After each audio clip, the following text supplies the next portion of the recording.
সালামের উত্তরে বৃদ্ধা মহিলা স্বাভাবিকভাবে উত্তর না দিয়ে একটা কোরআনের আয়াত তেলাওয়াত করলেন, সালামুন কাওলাম মির রাব্বির রহিম, মানে দয়াময় প্রতিপালক আল্লাহর পক্ষ থেকে তোমার প্রতিও সালাম। এটা একটা কোরআনের আয়াত, কিন্তু এটা দিয়ে উত্তর হয়ে যায় সালামের। কি বলেন?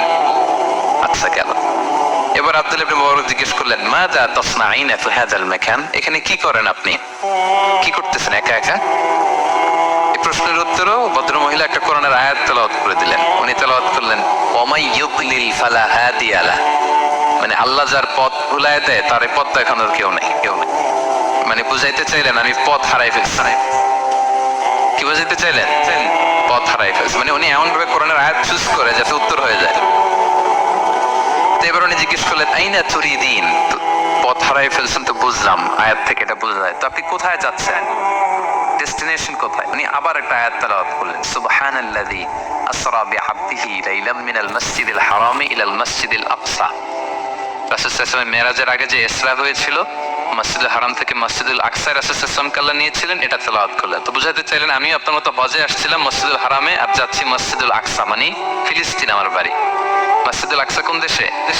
ফিলিস্তিনে। আয়াত এমন ভাবে উনি পিক করেন যাতে করে উত্তর হয়ে যায়। উনি বোঝাতে চাইলেন আমিও হজ করতে এসেছিলাম, যাচ্ছি কোথায়? ফিলিস্তিন, মসজিদুল আকসা যে দেশে আছে। তো উনিও বুঝে গেলেন যে তাহলে আপনি মসজিদুল আকসায় যাচ্ছেন। এবার জিজ্ঞেস করলেন, আনতুম মুনযু কাম ফি হাযাল মাকান, তো এখানে একা একা পড়ে আছেন কয়দিন? আবার কোরআনের আয়াত, সালাসা লায়ালিন সাবিয়া, টানা 3 দিন 3 রাত এখানে আছে, এটা কোরআনের আয়াত। আবার জিজ্ঞেস করলেন উনি, মা আরা মাআকি তাআমান তাকুলিন, তো একা যে পড়ে আছেন আবার 3 দিন, তো আপনি খাচ্ছেন কি, বেঁচে আছেন কিভাবে? ভদ্রমহিলা আবার একটা আয়াত তেলাওয়াত করে দিলেন। তিনি পড়লেন, হুয়া ইউতঈমুনি ওয়া ইউসকিন, ইব্রাহিম আলাইহিস সালামের কথা, যে ওই আল্লাহ তাআলাই আমারে খাওয়ায়, আল্লাহই আমাকে পান করে, আল্লাহ তাআলা ব্যবস্থা করেছেন আমার। এইবার উনি অবাক হচ্ছেন, আমি এত বড় মুহাদ্দিস আব্দুল্লাহ ইবনে মুবারক ইমাম বুখারীর উস্তাদ, আমি স্বাভাবিকভাবে কথা বলি আর যাই প্রশ্ন করি একটা আয়াত তেলাওয়াত করে দেয় আর ওটা দিয়ে উত্তর হয়ে যায়। কি মহিলার সন্ধান পেলাম? তো উনি বলতেছে, ফাবি আইয়ি শাইইন তাতাওয়াদ্দাইন, 3 দিন যে এখানে আছেন মরুভূমির বালুর মধ্যে, ওযু করেন কিভাবে? উনি আবার একটা আয়াত তেলাওয়াত করলেন, ফাইন লাম তাজিদু মাআন ফাতায়াম্মামু সাঈদান তাইয়িবা, আল্লাহ আয়াতে বলেছেন যদি তোমরা পানি না পাও পবিত্র মাটি দিয়ে তায়াম্মুম করে নিও। তো বুঝাতে চাইলেন পানি নাই তো কি হয়েছে, বালু তো সবাই তায়াম্মুম করে নাও। সরি, আল্লাহু আকবার। এবার উনি বললেন, ইন্না মাইয়া তাআমান আলা তাকুলিন, আমার ব্যাগে তো কিছু খাবার আছে, আপনি কিছু খাবেন? আবার কোরআনের আয়াত, সুম্মা আতিম্মুস সিয়ামা ইলাল লাইল, আল্লাহ এক আয়াতে বলেছেন তোমরা রোজা ফজর থেকে শুরু করে সন্ধ্যা পর্যন্ত পূর্ণ করো। তো বুঝালেন আমি রোজা রাখছি। কি বুঝালেন? রোজা রেখেছি।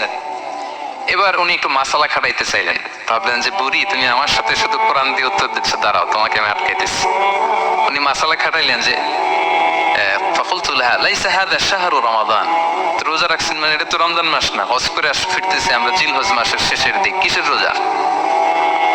ওই মহিলা আবার একটা আয়াত তেলাওয়াত করলেন যে ওমান তাতাওয়া খায়রান ফাইনাল্লাহা শাকিরুন আলিম, আমি রমজানের ফরজ রোজা তো রাখিনি, এখন আমি নফল রোজা রেখেছি।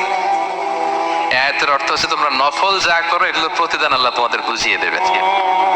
রমজান না ঠিক আছে জিলহজ, কিন্তু আমি কি রোজা রেখেছি? নফল রোজা। এইবার উনি ধরছেন মাসালা, এবার বলতেছে উবি হালান আল ইফতার ফিস সাফার, সফরে তো রোজা ভাঙা যায়, রোজা তো ভাঙা যায়, খান একটু। এবার উনি কোরআন থেকে আবার তেলাওয়াত করলেন, ওয়া আনতা সুমু খায়রুল লাকুম ইন কুনতুম তা'লামুন, আল্লাহ যে আয়াতে বলেছেন যে সফরের রোজা ভাঙা জায়েজ আছে, ওই আয়াতের শেষে আবার আল্লাহ বলেছেন যদি রাখো সওয়াব বেশি পাও।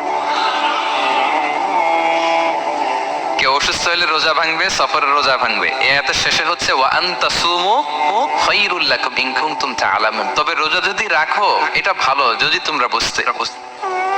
এবার উনি আর যাবে কোথায়?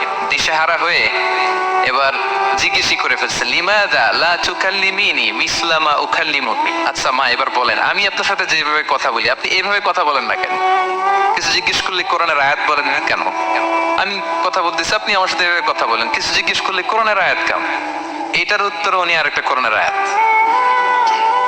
উনি পড়লেন, মা ইয়ালফিযু মিন কাওলিন ইল্লা লাদাইহি রাকীবুন আতীদ, আল্লাহ বলেছেন তোমরা মুখ দিয়ে যাই বের করো এটা লিখে রাখার জন্য 2 কাঁধে রাকিব আতীদ আছে।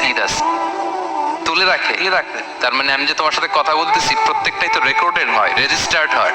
So এমন কিছু বলি যেটাতে সওয়াব হয়, যেটাতে ভুল না হয়। আল্লাহু আকবার, সুবহানাল্লাহ। কি নারী ছিল!